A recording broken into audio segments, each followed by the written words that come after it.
नमस्कार दोस्तों। हमारा एक नए स्टोरी वीडियो में आप लोग का स्वागत है। दोस्तों, यह बहुत ही रोचक कहानी है जो आप लोग को भावुक कर देगा। एक जंगल की में बूढ़े गिद्ध की कहानी है और बरगद के पेड़ पर किस तरह गिद्ध रहता है। आइए उस कहानी के बारे में जानते हैं। उससे पहले दोस्तों, अगर आप हमारे चैनल पे नए हैं तो दोस्तों चैनल को सब्सक्राइब कर ले। अगर वीडियो अच्छा लगे तो लाइक कर दीजिएगा और अपने दोस्तों को भी शेयर कर दीजिए।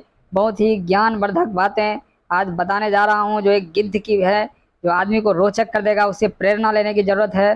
दोस्तों, एक जंगल में एक बरगद का पेड़ था। उस पेड़ पर काफ़ी पक्षी, हर तरह के पक्षी, गीद, कौवे, मैनी, चुनमुन्नी, जो भी है, जितने भी है, तोता है, तरह तरह के पक्षियाँ रहा करते थे। सब पक्षी उस गेट पे रहते थे। धीरे धीरे समय बीतता गया और वह पक्षी सब अपना दिन भर खाना चुनते और जाकर के रात में वो वृक्ष पर रहते। लेकिन एक समय ऐसा आया जब धीरे धीरे बारिश कम होने लगा और पेड़ सब सूखने लगे। पेड़ सब सूखने जाने के बाद धीरे धीरे सब पक्षियों बरगद के पेड़ के छोड़कर चले गए और सिर्फ वहाँ दो वृद्ध गिद्ध जो है वो वहाँ पर रह गए। और जो वृद्ध गिद्ध बाबा जो है उसको सब पक्षी गिद्ध बाबा के नाम से बोलते थे, पुकारते थे उसको, जो गिद्ध बाबा करते रहते थे। सारे पक्षी जाने के बाद गिद्ध बाबा जब नहीं गए, कुछ दिन बीत जाने के बाद सारे पक्षी वापस गिद्ध बाबा के पास आए और बोले, गिद्ध बाबा आप चलिए यहाँ से, ये बरगद के पेड़ अब बहुत पुरान हो गया है, अब यह बरगद के पेड़ रहने लायक नहीं है।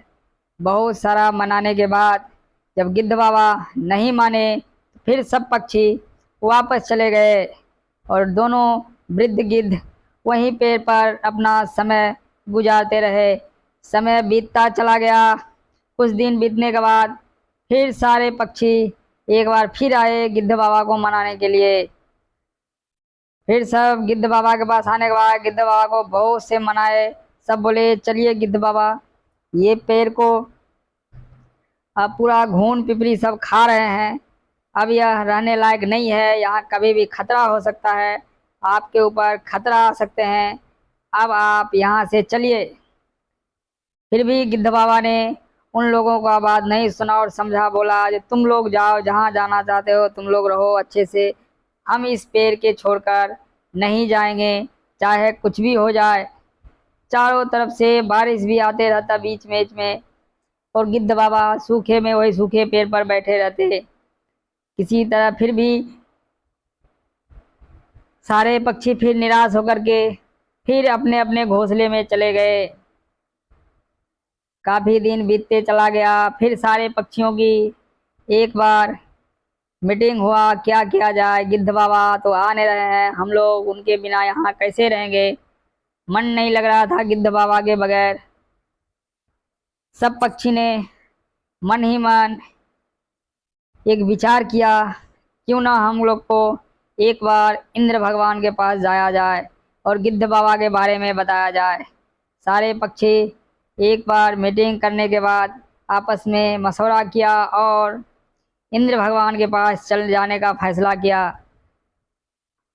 और कुछ समय बाद सारे पक्षी ने इंद्र भगवान के पास चले गए और उनसे अपनी दुखड़ा बताने लगे। सारे पक्षियों का झुंड एक साथ इंद्र भगवान के दरबार में पहुंचने पर इंद्र भगवान भी सोचे, ये क्या हो गया, इतना पक्षी एक साथ क्यों हमारे दरबार में आया है, ये तरह तरह के पक्षी, क्या हो गया आज, ये लोग इतना मायूस होके हमारे दरबार में पहुंच गया है। इंद्र भगवान ने बोले, क्या हुआ पक्षी, तुम लोग क्यों हमारे पास आए हो। पक्षी ने अपनी आप विधि बताई। जो बोले, जो हमारे साथ दो गिद्ध थे जिनको हम गिद्ध बाबा के नाम से जानते थे, गिद्ध बाबा कहते हैं, वो जंगल में एक सूखे बरगद के पेड़ पर बैठे हैं और कई बार मनाने के बाद भी गिद्ध बाबा नहीं आ रहे हैं। हम इसी उम्मीद लेकर के आपके पास आए हैं कि आप चलिए और उनको अच्छी तरह समझाइए, क्योंकि वो पेड़ बहुत पुराना हो चुका है, गिद्ध बाबा को जान का खतरा है। पूरा पेड़ को घून पिपरी खा रहा है, डालियां टूटकर नीचे गिर रहे हैं, फिर भी गिद्ध बाबा वहां से आने को तैयार नहीं है। इतना कहने के बाद इंद्रदेव वहां से उठे और चल दिए गिद्ध बाबा के समझाने के लिए। और गिद्ध बाबा देखिए तो वहीं सूखी डाली पर गिद्ध बाबा बैठे हुए थे। फिर उनसे कहने लगे, क्या हुआ गिद्ध महाराज, आप यहाँ क्यों बैठे हो? जब सब पक्षियाँ यहाँ से चले गए, आप यहाँ से क्यों नहीं जा रहे हो? यहाँ आपका जान का खतरा है। इंद्र भगवान के लाख समझाने के बाद भी गिद्ध बाबा नहीं माने। फिर इंद्र भगवान बोले, बोलिए क्या दिक्कत है? तो गिद्ध बाबा ने उनको बताया कि हे प्रभु, मैं इसी वृक्ष पे जन्म लिया हूँ। जब हम छोटे थे तो हमारे माता पिता की मृत्यु हो गई इसी पेड़ पे, उन्होंने स्वर्गलोक पधार गए और हम दोनों यहीं पे जीवन यापन करते आए हैं बचपन से इस बरगद के पेड़ पर, और सारा जीवन हमारा इसी बरगद के पेड़ पर बीता है। और आज हम इस बरगद को पेड़ को छोड़कर कैसे चले जाएं? जिस दिन ये हरा भरा था, हमको हर तरह के खुशियां दे रहा था, इसी पर हम रहे, इसी पर बाहर से भोजन करके हम इसी पर आते थे, खाते थे, इसी पर समय हमारा बीतता गया और इसी पे हमारी ज़िंदगी की अब आखिरी समय भी यहीं बीतेगा, हम नहीं जाएंगे। इस हालत में हम बरगद को पेड़ को छोड़कर कैसे जा सकते हैं?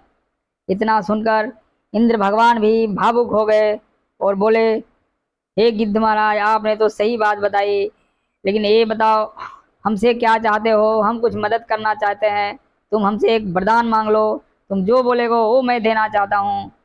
गिद्ध बाबा ने बोला, नहीं, मुझे कुछ नहीं चाहिए। कई बार जिद करने के बाद